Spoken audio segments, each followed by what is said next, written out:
Assalamualaikum warahmatullahi wabarakatuh. Betapa kejamnya takmir masjid kita. Pemirsa sekalian, saya memberi judul perbincangan kita pada hari ini seperti itu dilatar belakangi dengan satu peristiwa ketika beberapa tahun yang lalu saya bertugas di kota Bengkulu, mendapatkan curhatan salah seorang teman yang mengatakan bahwa santri-santrinya atau anak-anak didiknya yang berasrama pada waktu itu tidak diizinkan untuk mandi di kamar mandi masjid. Kenapa bisa seperti itu, pemirsa sekalian? Saat itu memang terjadi kemarau panjang, sedangkan yayasan atau pesantren teman saya ini hanya mengandalkan air alami atau sumur alami atau sumur yang memang hanya menampung dari air hujan, bukan sumur bor dengan cadangan air yang melimpah. Nah, ketika terjadi kemarau panjang, akhirnya yang terjadi adalah cadangan air di yayasan itu sangat menipis dan kurang, dan akhirnya secara alamiah santri-santri ini memanfaatkan air yang ada di masjid yang jaraknya hanya kurang lebih 5-10 meter dari lokasi yayasan. Dan itu pun, pemirsa sekalian, anak-anak beserta pengurus pesantren ini pun juga selama ini menjadi jamaah tetap di masjid tersebut. Tapi yang disayangkan adalah ternyata takmir masjid tidak mengizinkan.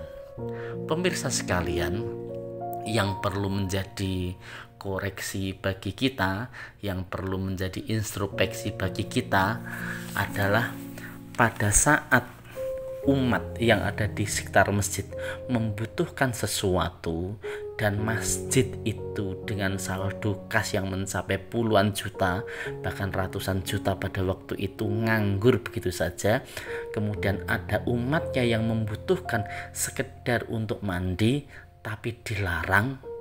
Kira-kira pemirsa sekalian, di mana rahmatan lil alamin ajaran Islam untuk umatnya? Padahal ini untuk umatnya loh ya, bukan untuk umat yang lain. Bagaimana kita bicara untuk umat yang lain pada saat untuk umatnya sendiri sebegitu pelitnya?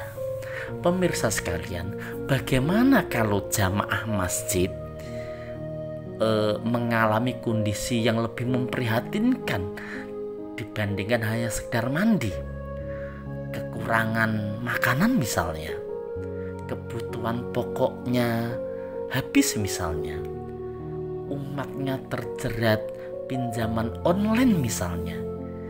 Sampai di mana empati, sampai di mana kebijakan takmir masjid yang mereka mendapatkan amanah untuk mengelola dana-dana umat yang dititipkan kepada mereka, merespon persoalan-persoalan umat seperti itu? Pemirsa sekalian, pantas saja kalau banyak di antara masjid-masjid kita ini masjidnya megah, masjidnya keren, masjidnya cantik dengan berbagai macam ornamen yang luar biasa, tetapi kosong dari jamaah sholat, kosong dari jamaah yang mensejahterakan masjid tersebut. Pemirsa sekalian, pernah terjadi dalam satu pengalaman saya, dalam satu perjalanan saya mendapati sebuah masjid, ada seorang imam, sepertinya dia yang menjadi muadzin, dia yang iqomat, dia yang imam sekaligus dia makmumnya. Dan lucunya lagi, ketika dia imam tanpa makmum itu suaranya dikeraskan. Tapi alhamdulillah, karena pada waktu itu kami berombongan 6 orang langsung menjadi jamaah di saat itu. Pemirsa sekalian, padahal masjid itu berada di tengah-tengah umat yang padat.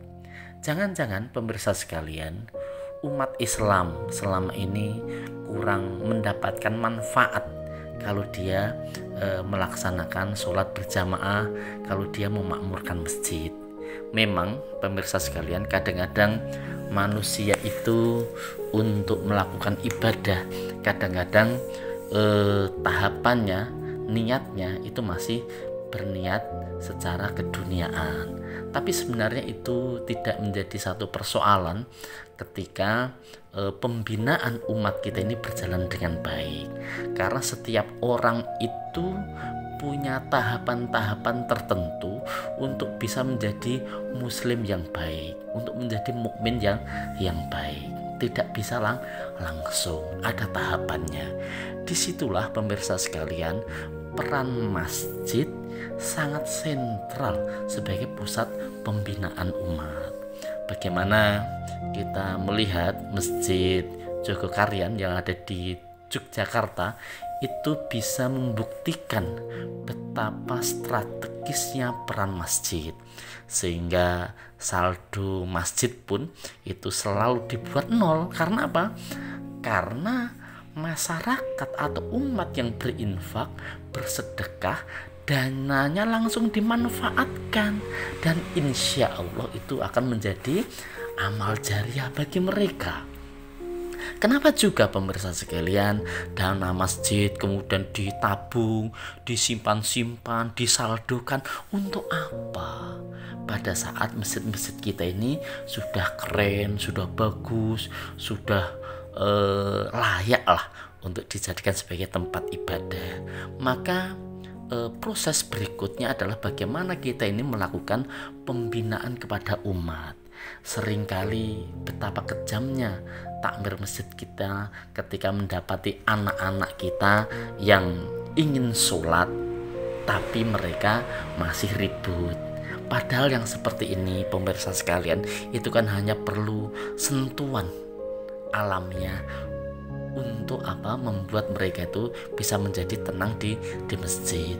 Kita juga kadang-kadang mendapati takmir-takmir masjid kita ini kejam terhadap para musafir yang seharusnya mereka bisa istirahat sekedar untuk merebahkan badannya.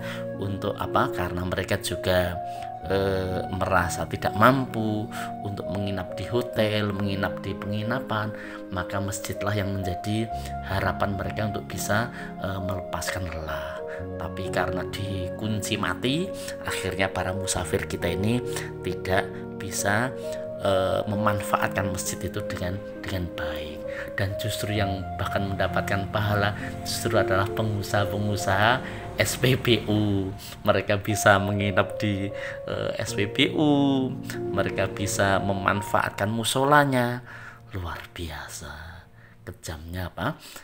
Sebagian takmir masjid kita, tentu ini kita tidak bisa mengeneralisir ya, tapi ini menjadi introspeksi bagi kita semua betapa kita perlu melakukan reorientasi bagaimana kita ini mengelola masjid dengan baik.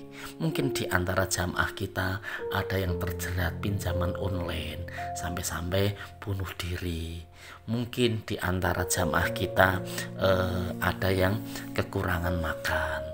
Bagaimana kalau di sekitar masjid kita sampai terjadi kematian karena kelaparan, sedangkan masjid kita saldonya jutaan, puluhan juta, bahkan ratusan juta.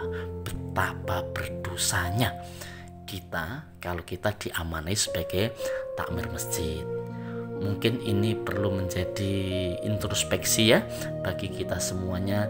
Jangan sampai kejadian yang saya ceritakan ini terulang kembali. Dan alhamdulillah pemirsa sekalian, hikmahnya teman saya tadi ketika mendapatkan perlakuan seperti itu, justru namanya the power of kepepet ya, melakukan sesuatu pada saat kepepet, justru malah bisa menghadirkan, bisa membangun sumur bor secara mandiri yang manfaatnya bukan hanya dimanfaatkan oleh warga pesantren, tapi masyarakat pun juga bisa memanfaatkan.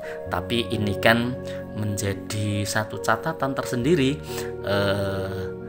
bahwa takmir masjid kita masih kurang ramah terhadap masyarakat yang ada di sekitar kita. Maka pantas saja masjidnya megah tapi jamaahnya kosong melompong dan hanya ramai pada waktu Jumatan maupun waktu Lebaran saat Idul Fitri maupun Idul Adha. Demikian pemirsa sekalian yang bisa saya sampaikan dalam kesempatan ini. Perlu menjadi introspeksi bagi kita bersama supaya masjid-masjid kita ini betul-betul ramah lingkungan, sehingga slogan rahmatal lil alamin itu betul-betul bisa kita rasakan bersama, baik umat Islam maupun umat non-Islam. Wabillahi taufiq wal hidayah. Wassalamualaikum warahmatullahi wabarakatuh.